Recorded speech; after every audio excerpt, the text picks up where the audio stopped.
Happy Tulip Tuesday. This is the day we share timely tips for the tulip tribe.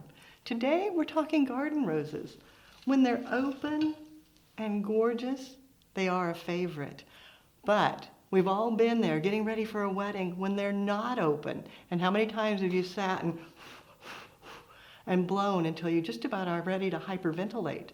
An easier way, take your roses that maybe aren't as open as you would want. It's a little tighter.